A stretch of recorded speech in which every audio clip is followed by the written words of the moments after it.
आपण 6.3 एक्सरसाइज बघतो. 6.3 मधील question number 1, question number 2 complete झालेला आहे. क्वेश्चन नंबर 3 आणि क्वेश्चन नंबर 4 आपण आज बघणार आहोत. तर क्वेश्चन नंबर 3 आहे, for each of the following differential equations find the particular solution satisfying the given condition. आता आपण आतापर्यंत जे सोल्युशन फाइंड केले क्वेश्चन नंबर 2 मध्ये ते जनरल सोल्युशन होते. त्यामध्ये जो कॉन्स्टंट सी आपण इंटिग्रेशन फाइंड केल्यानंतर तो सी त्या ठिकाणी प्रेझेंट होता. आता क्वेश्चन नंबर 3 मध्ये आपण काय करणार आहोत, तर आपल्याला स्पेसिफिक काय एक्स आणि वाय ची व्हॅल्यू दिलेली आहे. आपण इंटिग्रेशन फाइंड केल्यानंतर जनरल सोल्युशन ते फाइंड करणार आहोत. जनरल सोल्युशन फाइंड केल्यानंतर एक्स आणि वाय पुट करून सी फाइंड करणार. तो सी फाइंड केल्यानंतर तो सी आपण जनरल सोल्युशन मध्ये पुट करणार. पुट करून आपल्याला जे सोल्युशन मिळेल ते असणार आहे आपलं पर्टिक्युलर सोल्युशन. ठीक आहे. तर बघा आपण हे एक्झाम्पल सॉल्व्ह करूया. तुम्हाला जनरल सोल्युशन आणि पर्टिक्युलर सोल्युशन दोघांमधलाही फरक समजेल. तर स्टार्टिंगला आपण व्हेरिएबल सेपरेट मेथड याच्यावरती अप्लाय करणार आहोत. तर बघा डायरेक्ट आपण सोल्युशन फाइंड करायला सुरुवात करूया. So 3 e⁻x tan y into dx is equal to ही टर्म राईट साईडला पाठवूया आपण -1 + e⁻x sec² y into dy. ठीक आहे. आता dx एका साईडला dx ची मल्टिप्लाय x व्हेरिएबल मधली टर्म ती एका साईडला पूर्ण आपल्याला ठेवायची आहे. तर बघा ही टर्म जी आहे ह्या टर्म मध्ये x आहे, त्यामुळे ही टर्म आपण लेफ्ट हँड साईडला घेणार आहोत. ती मल्टिप्लाय आहे आणि जे लेफ्ट हँड साईडला काय होईल, डिवाइड होईल. म्हणजेच 3 e⁻x upon 1 + e⁻x into dx is equal to tan y. ही टर्म या ठिकाणी मल्टिप्लाय आहे, ती आपण जर राईट हँड साईडला आणली तर ती काय होईल, डिवाइड होईल. म्हणजे -sec² y upon tan y into dy. ठीक आहे. आपल्याला ही स्टेप मिळालेली आहे. आता पुन्हा आपण काय करणार या ठिकाणी, तर 3 e⁻x upon 1 + e⁻x into dx ते ॲज इज राहणार आहे. sec² y म्हणजेच काय असतो, तर 1 अपॉन cos² y असणार आहे. आणि tan y म्हणजेच काय असतो, तर sin y upon cos y. बरोबर. तर sine y upon cos y म्हणजे साइन अपॉन कॉसचा काय होईल, पुन्हा रेसिप्रोकल होईल. आणि आपल्याला कोणती टर्म मिळेल, तर बघा 3 e⁻x upon 1 + e⁻x dx is equal to -1 upon cos² y into cos y upon sine y into dy. cos y एक कॅन्सल होईल आणि आपल्याला काय मिळेल, तर -1 upon cos y into sine y dy. बरोबर आहे. आता cos y into sine y तेच मी sine y into cos y असं लिहिते, म्हणजे तुम्हाला फॉर्म्युला वापरता येईल. तर बघा sine y into cos y. आता अशी मी टर्म का लिहिली, तर आपल्याकडे फॉर्म्युला आहे कोणता, तर sin 2θ is equal to formula आहे, sin 2θ इक्वल टू फॉर्म्युला आहे 2 sin θ cos θ. बरोबर आहे. मग 2 sin इंटू कॉस आहे, त्यामुळे मी ती तशी टर्म अरेंज केलेली आहे. कॉस इंटू साइन किंवा साइन इंटू कॉस दोघांचा अर्थ एकच आहे, फक्त तुम्हाला समजावण्यासाठी मी साइन इंटू कॉस अशी टर्म लिहिलेली आहे. आता यामध्ये फॉर्म्युला वापरण्यासाठी आपल्याला 2 हवाय, इथे काय नाहीये तर 2 नाहीये. सो आपण तो 2 या ठिकाणी ऍडजस्ट करणार, मल्टिप्लाय करणार आणि डिवाइड सुद्धा करणार. म्हणजे आपल्याला काय मिळेल बघा, -2 मल्टिप्लाय केला आपण, तोच 2 डिवाइड केला, म्हणजे 2 कॅन्सल होत आहेत आणि आपल्याला परत रिटर्न जी वरची स्टेप आहे ती स्टेप मिळते.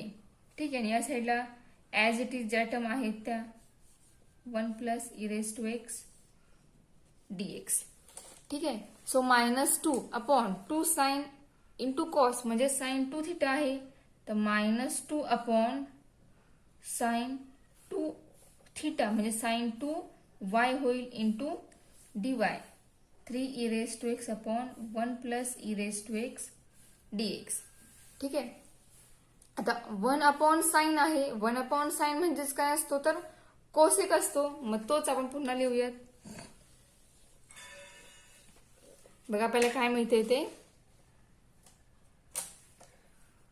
3 e⁻x upon 1 + e⁻x dx is equal to -2 into 1 upon sine means cosec 2y into dy.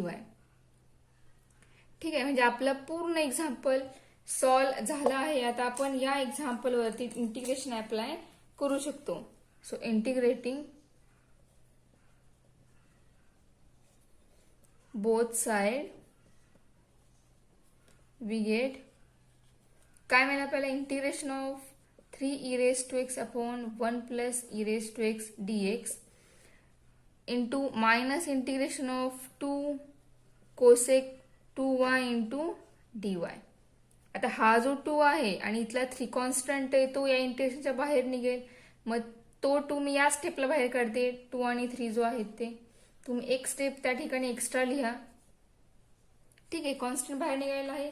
आता आपल्याला फाइंड करायचं आहे इंटिग्रेशन. इंटिग्रेशन काय येईल, e raised to x upon 1 plus e raised to x. याचं इंटिग्रेशन काय येणार आहे, तर बघा 1 प्लस e raised to ह्याची डेरिव्हेटिव्ह काय येते, e raised to x येते, बरोबर.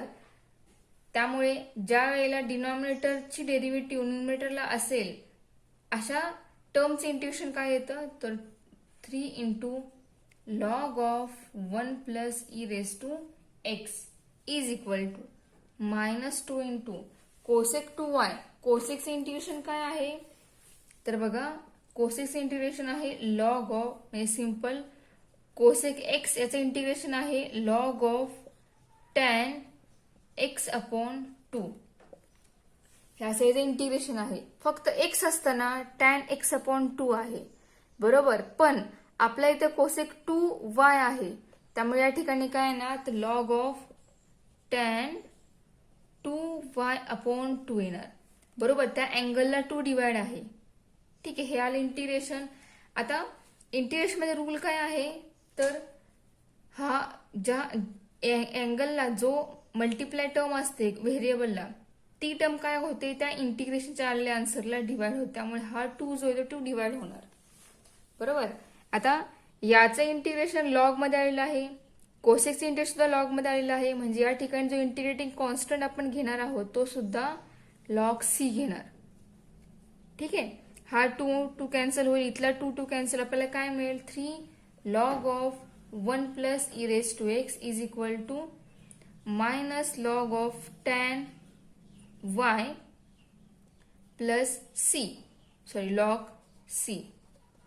ठीक आहे, आता लॉग ऑफ tan y ती टर्म निगेटिव्ह आहे, म्हणजेच ती टर्म डिवाइड होणार आहे. म्हणजे हा आणि लॉग एकत्र करताना आपल्याला तो कसा करता येईल एकत्र, तर log of c upon tan y असं तो एकत्र होईल. ठीक आहे, कारण हा लॉग निगेटिव्ह आहे आणि हे 3 जी आहे पॉवर ती काय होणार आहे, log of 1 plus e raised to या ब्रॅकेटच्या रेस टू जाईल.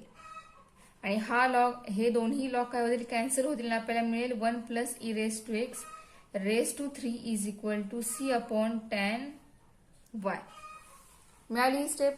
आता हे झालं आपलं जनरल सोल्युशन. ओके, सो आपण या ठिकाणी मेन्शन करूया, this is general solution of our given equation, differential equation. Okay, आता आपल्याला स्पेसिफिक व्हॅल्यू दिलेली आहे एक्स आणि वाय ची. नाव put x equal to, value काय, x equal to 0 and y equal to pi. Then we get, आपल्याला काय मिळेल, तर 1 plus e raised to 0 bracket raised to 3 is equal to c upon tan y.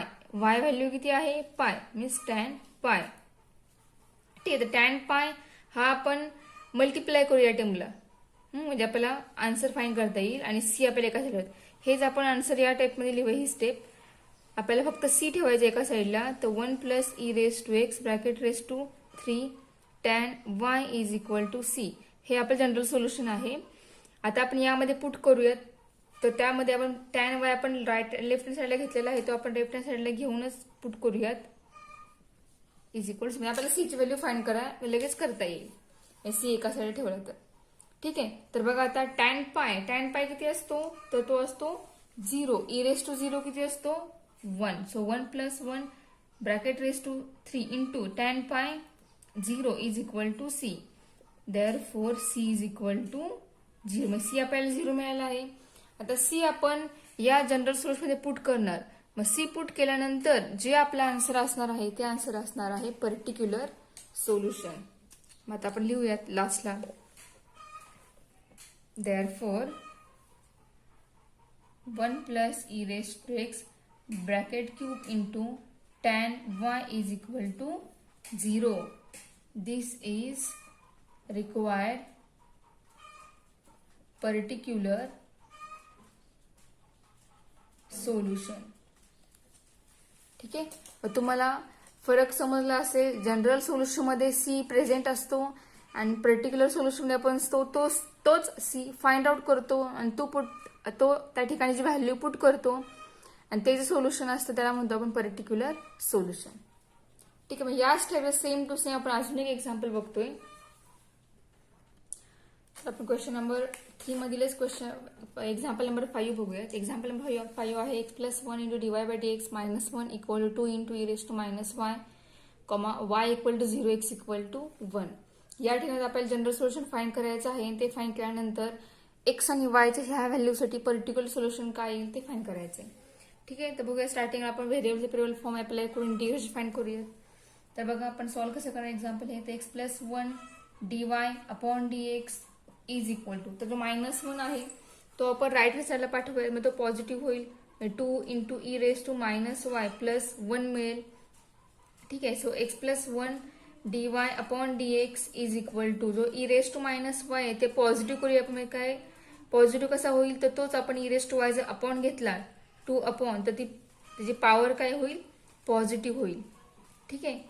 तर x plus 1 dy upon dx is equal to, तर हेच 2 upon e raise to y जो आहे तो बेस सेम करूया. आपल्याला काय मिळेल तर 2 plus e raise to y upon e raise to y असे मिळेल. म्हणजे आपली टर्म सॉल्व्ह झाली आहे. आता आपण सेपरेट करूया. dy जो आहे तो याच टर्मला देऊया. dx जो आहे तो आपण x प्लस 1 वरती अप्लाय करूया. तर बघा कसं करता येईल ते. तर आपल्याला x प्लस 1 dx आपल्याला डिनॉमिनेटर ठेवायचा नाही, तो आपल्याला न्यूमरेटरला हवाय. dy सुद्धा आपल्याला न्यूमरेटरला हवाय. तर आपण डायरेक्टच रेसिप्रोकल म्हणजे ही टर्म आपण इकडे घेऊयात आणि ही पूर्ण टर्म x असलेली ती आपण राईट हँड साईडला पाठवूयात. ज्या वेळेला ही टर्म लेफ्ट हँड साईडला येईल त्यावेळेला काय होईल जर रेसिप्रोकल होईल आणि ती टर्म dy ला मल्टिप्लाय होईल. म्हणजे e raise to y upon 2 plus e raise to y is equal to 1 upon x plus y d x and ह्याला मल्टिप्लाय राहणार आहे dy. ठीक आहे. म्हणजे आपले व्हेरिएबल सगळे सेपरेट झालेले आहेत. सो आता आपण इंटिग्रेशन अप्लाय करू शकतो. सो इंटिग्रेटिंग बोथ साइड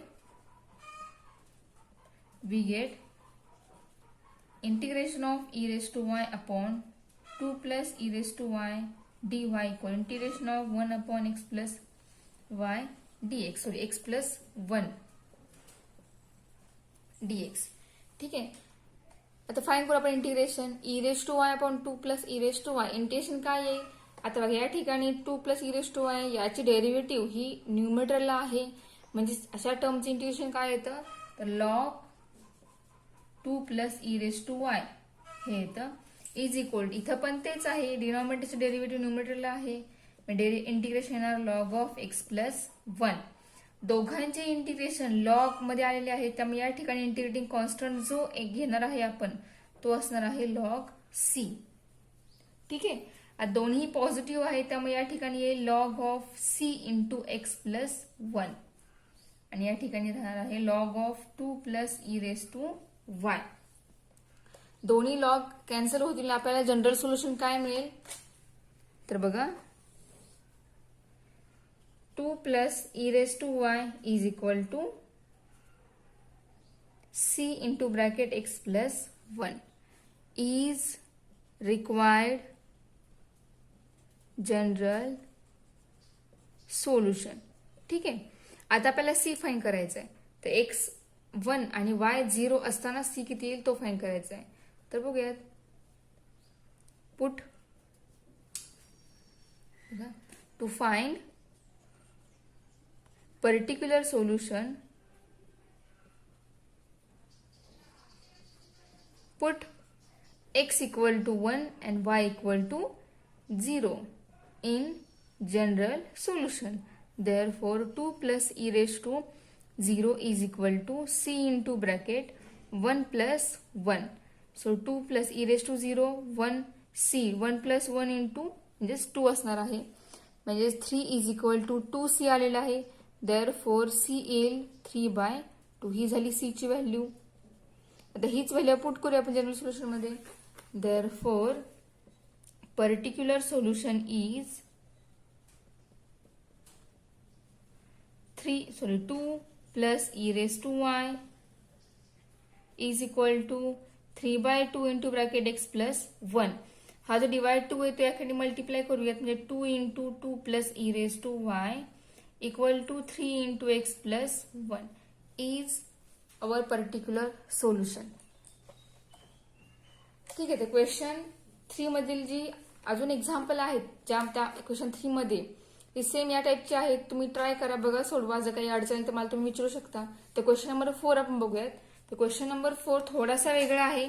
त्या ठिकाणी व्हेरिएबल सेपरेबल फॉर्म हा डायरेक्ट वापरता येत नाही. त्यामुळे त्या ठिकाणी थोडीशी मेथड सोल्युशनची वेगळी आहे. ती मेथड काय आहे ते बघूयात. तर बघा क्वेश्चन नंबर 4 त्यामधील फर्स्ट एक्झाम्पल घेऊयात आपण. dy/dx equal to cos of x plus y. तो क्वेश्चन नंबर 4 काय आहे तो बघा. तर क्वेश्चन नंबर 4 आहे reduce each of the following differential to the variable separable form and hence solve. ठीक आहे. स्टार्टिंगला आपल्याला दिलेले एक्झाम्पल हे व्हेरिएबल सेपरेबल फॉर्म याच्यावरती आपल्याला रिड्यूस करायचं आहे. त्यानंतर आपल्याला त्या एक्झाम्पल वर इंटिग्रेशन अप्लाय करून ते सॉल्व्ह करायचे. ठीक आहे. आता या ठिकाणी बघा cos of x plus Y अशी टर्म आहे आणि आपल्याला व्हेरिएबल सेपरेट करायचे आहे. तर या ठिकाणी आपल्याला हे व्हेरिएबल सेपरेट करता येतील का? तर नाही. ही एक्झाम्पल जी आहेत ह्या टाईपची पूर्ण एक्झाम्पल वेगळी असते. त्या ठिकाणी व्हेरिएबल्स हे सेपरेट होत नाहीत. ज्या वेळेला व्हेरिएबल सेपरेट होत नाहीत एक्स आणि वाय त्यावेळेला त्या ठिकाणी आपण वाय बद्दल एक्स प्लस वाय त्या पूर्ण जी आपली टर्म सेपरेट होत नाहीये त्या टर्म बद्दल आपण एक वेगळं व्हेरिएबल पुट करणार आणि ते पुट करून त्या ठिकाणी त्या स्टेपचे इंटिग्रेशन फाइंड आउट करणार. तर बघायची मेथड काय आहे ते. स्टार्टिंगला आपण गिवन एक्झाम्पल जे आहे ते आपण लिहूया. dy/dx is equal to cos of x plus y. याला आपण फर्स्ट इक्वेशन कन्सिडर करूयात. तर बघा आपण पुट काय करणार. बघा ज्या ठिकाणी व्हेरिएबल सेपरेट होत नाहीत फक्त त्याच ठिकाणी ही मेथड वापरायची. पण जर व्हेरिएबल सेपरेट होत असतील तर आपण क्वेश्चन नंबर 2 आणि क्वेश्चन नंबर 3 ज्याप्रमाणे सॉल्व्ह केले आहेत त्याचनुसार आपण ते एक्झाम्पल सॉल्व्ह करणार. ठीक आहे. पण जर व्हेरिएबल सेपरेट होत नसतील तर आपण ही मेथड वापरणार आहोत. मेथड कोणती आहे तर बघा ज्या वेळेला व्हेरिएबल सेपरेट होत नाही त्यावेळेला आपण त्या टर्म बद्दल एक वेगळं व्हेरिएबल यू हे पुट करणार आहोत. पुट करतोय म्हणजे आपण या ठिकाणी याचे डेरिव्हेटिव्ह फाइंड करणार differentiate with respect to x. कारण एक्स प्लस वाय ला आपण यू मानतोय म्हणजे dy/dx ह्याची व्हॅल्यू आपल्याला फाइंड करावी लागेल. बरोबर. त्याचबरोबर आपलं पूर्ण एक्झाम्पल हे यू मध्ये कन्वर्ट होणार आहे. ठीक आहे. तर बघा यू म्हणजेच यू आणि एक्स मध्ये, कारण आपण विथ रिस्पेक्ट टू एक्सनेच डेरिव्हेटिव्ह फाइंड करणार आहोत. जरी आपण याला यू हे व्हेरिएबल मानलं असेल तरीही डेरिव्हेटिव्ह काय येईल 1 plus dy/dx is equal to du/dx. ठीक आहे. मग आता आपल्याला dy/dx ची व्हॅल्यू हवी आहे. सो dy/dx आपल्याला काय मिळेल तर du/dx -1 हा मिळेल. ठीक आहे. आपण एक्स प्लस वाय बद्दल यू मांडले, dy/dx व्हॅल्यू आपल्याला मिळाली आहे. सो आता आपण या दोन्ही टर्म्स दोन्ही आपण ज्या व्हॅल्यू फाइंड केली त्या आपण इक्वेशन नंबर 1 मध्ये पुटअप करूयात. Therefore given differential equation become dy/dx is du/dx -1. Therefore du/dx -1 equal to cos of u. ठीक आहे. आता आपण हे जे एक्झाम्पल आहे आलेलं आहे हे आपण आता व्हेरिएबल सेपरेबल फॉर्म नुसार सेपरेट करू शकतो. तर बघा आता ते कशा प्रकारे करायचं सेपरेट. हा -1 आहे तो आपण घेऊया राईट हँड साईडला. म्हणजे du/dx काय मिळेल आपल्याला तर cos u plus 1 and du is equal to cos u. आता बघा du equal to cos u plus 1, du आपण dx इक्वल ही टर्म आहे, तर आपल्याला du हा आपण u ह्या व्हेरिएबलसाठी घेणार आहोत आणि dx हा आपण सेपरेट ठेवणार आहोत. तर बघा dx आपण इकडे पाठवूया, त्याचबरोबर कॉस यू प्लस 1 ही पूर्ण टर्म आपण या साईडला आणूयात, लेफ्ट हँड साईडला. म्हणजे काय मिळेल बघा, तर 1 upon cos u plus 1 into du is equal to dx. ठीक आहे, टर्म्स वेगळ्या केल्या, व्हेरिएबल सेपरेट झालेले आहेत. आता आपण थोडंसं एक्झाम्पल सॉल्व्ह करूया, त्यानंतर इंटिग्रेशन अप्लाय करूयात. तर बघा कॉस यू प्लस 1 याबद्दल एक फॉर्म्युला आपण वापरणार आहोत. कॉस यू प्लस 1 म्हणजे फॉर्म्युला कोणता आहे, तर 2 कॉस स्क्वेअर यू अपॉन 2. हा आला हाफ अँगलचा formula. 1 plus cos 2 theta plus 1 म्हणजे 2 कॉस स्क्वेअर थिटा असा फॉर्म्युला आपला आहे. मग तोच आपण या ठिकाणी हाफ अँगल मध्ये वापरलेला आहे, कारण या ठिकाणी कॉस यू आहे इक्वल टू dx. ठीक आहे, आता 1 अपॉन कॉस म्हणजेच काय, तर सेक आहे, तर ते आपण त्या ठिकाणी लिहूया. तर 1 upon 2 into 1 upon cos square म्हणजेच सेक स्क्वेअर यू अपॉन 2 येईल into du equal to dx. आता आपल्या टर्म्स सेपरेट झाल्या आहेत, एक्झाम्पल थोडं सॉल्व्ह झालं आहे. सो आता आपण इंटिग्रेशन अप्लाय करूया. So integrating both side we get 1 upon 2 constant हा integration of sec square u upon 2 into dx equals to du is equal integration of dx. So 1 upon 2 into integration of sec square. Sec square integration काय येतं, tan u upon 2 येणार. आता u upon 2 म्हणजे या u ला 1 upon 2 multiply आहे. मग integration find करताना त्या व्हेरिएबलला जो कॉन्स्टंट मल्टिप्लाय असतो तो कॉन्स्टंट त्या इंटिग्रेशनच्या आन्सरला काय असतो, डिवाइड असतो. Is equal integration of x is dx is x plus. आता या ठिकाणी दोघांचे इंटिग्रेशन हे विदाउट लॉग आले आहेत, सो आपण कॉन्स्टंट सी सुद्धा फक्त सी घेणार. ठीक आहे, तर 1 अपॉन 2 1 अपॉन 2 कॉन्स्टंट आहे, कॅन्सल होतील, सॉरी सेम आहेत, कॅन्सल होतील. So tan u upon 2 is equal to x plus c. हे आलं आपलं जनरल सोल्युशन. पण आता इथं आपण एक्स प्लस वाय याच्याबद्दल u मांडलेलं आहे. ज्या वेळेला आपण पूर्णपणे एक्झाम्पल सॉल्व्ह करू त्यावेळेला त्या ठिकाणी जो आपण सबस्टिट्यूशन वापरतोय तो पुन्हा त्या ठिकाणी रिप्लेस करायचा आणि त्यानंतर जे असणार आहे ते आपलं करेक्ट सोल्युशन असणार आहे. तर u हा आपला एक्स प्लस वाय आहे, त्यामुळे आपला आन्सर काय असणार, tan x plus y upon 2 is equal to x plus c. बरोबर, म्हणजेच हे जे आपलं आलेलं आहे हे आहे आपलं जनरल सोल्युशन. This is. ठीक आहे, तुम्हाला समजलं असेल. आता यासारखं सेम टू सेम यासारखं थोडंसं वेगळं असेल ते आपण एक्झाम्पल घेऊयात. मग तुम्हाला ही जी मेथड आहे ती परफेक्ट लक्षात येईल आणि तुम्ही याच्यावरून अजून एक्झाम्पल यामधीलच सॉल्व्ह करू शकाल. तर बघा यातीलच question number 3 sorry example number 3 बघूयात. एक्झाम्पल नंबर 3 आहे x plus Y dy by dx is equal to sec x square plus y square. ठीक आहे, हे थर्ड एक्झाम्पल आहे. आता यामध्ये बघा x plus y into dy by dx आहे आणि sec of x square plus y square आहे. तर सेक ऑफ ट्रिग्नोमेट्रिक फंक्शनच्या अँगलमध्ये जो एक्स आणि वाय किंवा जे असेल इक्वेशन त्याबद्दल आपण ते वेगळं करू शकत नाही, त्यामुळे त्याबद्दल सुरुवातीला आपण वेगळं व्हेरिएबल पुट करायचं.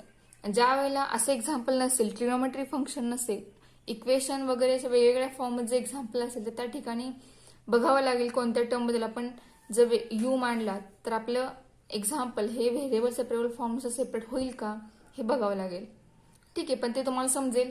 तर बघा या ठिकाणी आपण सेक of x square plus y square जो आहे तो आपण या टर्म बद्दल यू मांडणार आहोत. तर मानूयात, आपण बघूया एक्झाम्पल सॉल्व्ह करूयात. सो स्टार्टिंगला आपण गिवन इक्वेशन जे आहे एक्झाम्पल त्याला आपण 1 मानूयात, कन्सिडर करूयात. So put x square plus y square is equal to u. Put केल्यानंतर आपण डेरिव्हेटिव्ह फाइंड करतो. So differentiate with respect to x and derivative is 2x plus 2y into dy by dx is equal to du by dx.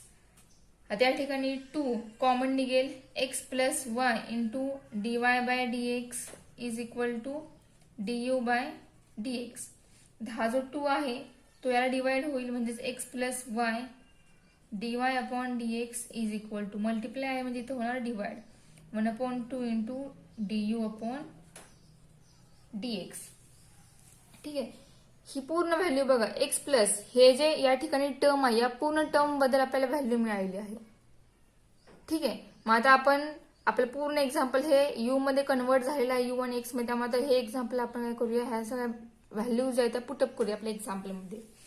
So given differential equation is become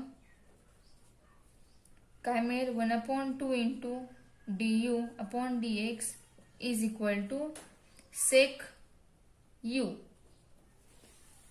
ठीक आहे, आता 1/2 आहे तो 1/2 आपण इकडे पाठवूयात, काय होईल तो मल्टिप्लाय होईल. du upon dx is equal to 2 sec u. तर सेक u आपण इकडे आणूयात लेफ्ट हँड साईडला आणि dx आपण राईट हँड साईडला पाठवूयात. So 1/2 sec u into du is equal to dx. ठीक आहे, 1/sec u म्हणजेच काय असणार आहे तर cos u असणार आहे, कारण sec u म्हणजे 1/cos असतो, तो सेकचा रेसिप्रोकल असणार आहे cos. त्यामुळे या ठिकाणी आपल्याला मिळेल cos u into du equal to dx. ठीक आहे, आपलं एक्झाम्पल पूर्ण सिम्प्लिफाय झालेलं आहे. आता आपण काय करूयात, या स्टेपला इंटिग्रेट करूयात. So integrating both side we get integration of 1/2 constant cos u into du is integration of dx. Integration of cos u is sin u is equal integration of dx is x plus constant c. ठीक आहे, म्हणजे आपला answer काय झालेला आहे तर बघा, sine u is equal to 2x plus 2c. ठीक आहे, तर हा 2c जो आहे तर त्याला आपण परत c मानूयात. ठीक आहे, तर 2 आपण हा जर राईट हँड साईड ठेवला असता आपण डायरेक्ट इथं फक्त 2x आला असता, पण आपण तो लेफ्ट हँड साईडला घेतलेला आहे, तो पुन्हा आपण राईट साईड पाठवला आहे, त्यामुळे आपल्याला 2c1 असं मिळालेलं आहे. त्यामुळे या 2c1 ला पुन्हा आपण c1 कन्सिडर करणार आहोत. तर बघा, u म्हणजे आपली व्हॅल्यू जी आहे ती पुट करूया, x square plus y square is equal to 2x plus c, since where 2c1 is equal to c. ठीक आहे, हे आपलं आन्सर आहे. आता तुम्हाला या एक्झाम्पलवरून हा क्वेश्चन नंबर 4 त्याचा टाईप तुम्हाला समजला असेल. यानुसार तुम्ही बाकीचे एक्झाम्पल सॉल्व्ह करू शकता. तर 6.3 मध्ये जी आपण एक्झाम्पल सॉल्व्ह केली आणि जी सॉल्व्ह करायची राहिलेली आहे ती सगळी एक्झाम्पल तुम्ही सोडवा, आणि जी एक्झाम्पल मी सॉल्व्ह करून दिलेली आहे ती रेफर करा ते बाकीचे एक्झाम्पल सॉल्व्ह करण्यासाठी. जर कोणती अडचण आली, एक्झाम्पल सुटलं नाही, तर तुम्ही मला ते विचारू शकता. एक्झाम्पल तुम्हाला मी ते सोडवून एक्झाम्पल त्याचा फोटो आपल्या व्हॉट्सअपच्या ग्रुपवर आहे तिथं पाठवू शकते मी, किंवा आपल्या टेलिग्रामवर सुद्धा पाठवू शकते. ठीक आहे, तर आपण नेक्स्ट लेक्चरला पुढचा जो नेक्स्ट पॉईंट आहे होमोजिनियस डिफरन्शियल इक्वेशन तो बघणार आहोत. त्यावरील एक्झाम्पल आपण त्यावेळेला बघूयात.